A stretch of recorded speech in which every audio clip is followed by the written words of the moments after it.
What's going on, everyone? So welcome to my latest video. If you're new to the channel, my name is Chad. Today I would like to talk about director's cuts and a film's length. Ridley Scott's Napoleon is right around the corner from being released. November 22nd of 2023, the day before Thanksgiving, is when it will be released theatrically. The theatrical cut sits at 158 minutes in length, aka 2 hours and 38 minutes. Recently, it was announced by none other than Ridley Scott himself that a 4-hour cut would be coming out of Napoleon exclusively on Apple TV Plus after the theatrical cut is released. Now look, Ridley Scott, he's a director known for his director's cuts improving majorly on his theatrical cuts. See Blade Runner and Kingdom of Heaven as two great examples of that. For the most part, though, we find out about his director's cuts after theatrical release, not before, in the case of Napoleon. On the flip side of things, exactly a month after Napoleon is released on November 22nd, December 22nd, we have Zack Snyder's Rebel Moon Part 1 being released exclusively on Netflix. And at the same time, it will be in limited release in theaters, but that basically means that any theater that isn't Regal and AMC, so not many, unfortunately, will be showing it in theaters. However, similar to Ridley Scott's Napoleon, it was announced that Zack Snyder's Rebel Moon movies, both Part 1 and 2, are going to be getting R-rated director's cuts containing an estimated 45 to 60 minutes apiece of additional character development. Even more similar, Ridley Scott and Zack Snyder, they are both directors known for having director's cuts that improve on their theatrical cuts. In the case of Zack Snyder, we have Watchmen and Batman v Superman Dawn of Justice being the two best examples, especially Batman v Superman Dawn of Justice. However, both of those films I just mentioned, they were announced after the fact that they were released theatrically that they were going to get director's cuts, not beforehand. And even more so, they weren't exactly 100% planned. And what I'll also say about this, though, is that those two movies, it was very different than the situation with Rebel Moon.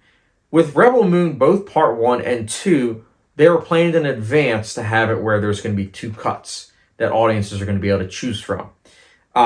With these two cuts, the plan is to release the theatrical shortened cut in theaters, limited release, and then the longer director's cut will only be available streaming, aka Netflix. Does this sound familiar? Now look, I know that in the past, studios have cooked up extended cuts to garner physical media sales to increase. I get that. But, frankly, I was okay with that. I really was. Physical media lets a higher quality, larger file and bitrate breathe for the film. It's not as compressed.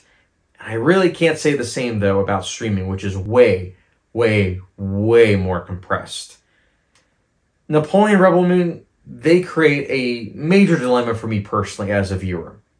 Go see the shorter cuts of both of these films to support theaters, or wait until streaming to see the director's full intended versions for both films, albeit majorly compressed. I know. You're probably asking yourself the same question that I first had when I heard all this. If they know they're getting director's cuts in advance, why not release those in theaters too? Well, one of the main reasons is that the longer a film is, the less possible showings the theater can have for said films. Additionally, many audience members complain about films being too long these days, which I think is quite hilarious because the reality is that in the past, there was a genre legitimately called epic. It was most popular in the 1950s and 60s. Featured films that were either close to 4 hours or, in many cases, longer than 4 hours. Films such as Lawrence of Arabia, Dr. Zhivago, Ben-Hur, Cleopatra, and many more. However, all those films did feature an overture and an intermission, thus giving audience members a chance to relieve themselves. My personal opinion, I say theaters and streaming should find a middle ground. With the theaters and streaming finding a middle ground, I think it would be this. Release the director's cut in theaters, one showing a piece with an overture and intermission. See how well it does. Because honestly, streaming is convenient. Yes, no question about it. But skipping a theatrical window, a legit theatrical window, Rebel Moon, for a director's cut, it's keeping money on the table. Ditto if they decide not to do physical media releases, which, frankly, for both, it's very, very likely that we won't see physical media releases for either of them. Netflix and Apple TV Plus, they rarely, if ever, do physical media releases. It's a shame, but it's the reality of it. Which, again, it leaves us with the hard question that I asked earlier. Do we see Ridley Scott and Zack Snyder's shortened films theatrically?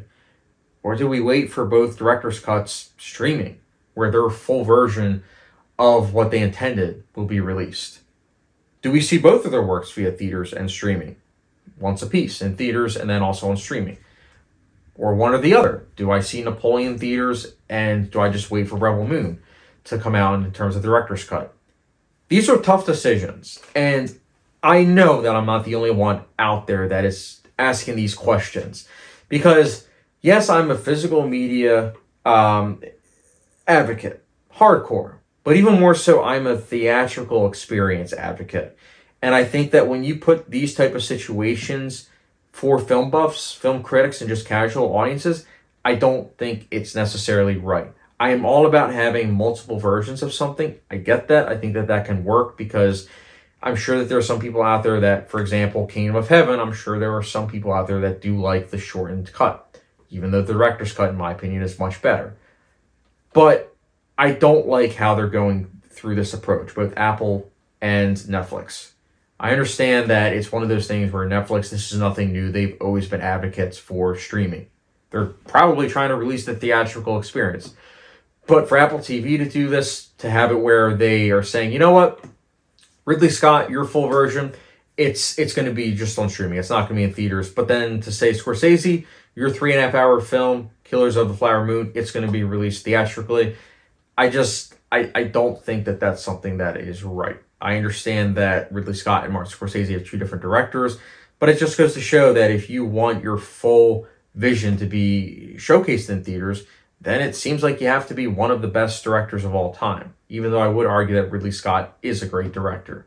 So I don't know. I'm feeling very frustrated about this whole situation. It's why I decided to do this video of the director's cut dilemma, Napoleon Red Moon, because it's a situation that I don't think we deserve, but here we are. So I am very curious to hear your guys' thoughts. And just let me know, like, Napoleon, are you going to wait until the director's cut's on streaming, or are you going to see the shortened version in theaters? Rebel Moon, same type of situation. Are you going to wait until the director's cut's released, or are you going to watch the theatrical cut when it's released limitedly, or are you going to, from what I understand, they're going to have the director's cut come out down the line. I don't know. It's very frustrating. It's very frustrating. But just let me know in the comment section down below your thoughts on this whole situation. I'm very curious. Going to keep an open mind with your guys' thoughts. And as always, guys, thank you very much for watching. With the subscription, notification bell, follow me down on Letterboxd, and I will catch you guys later.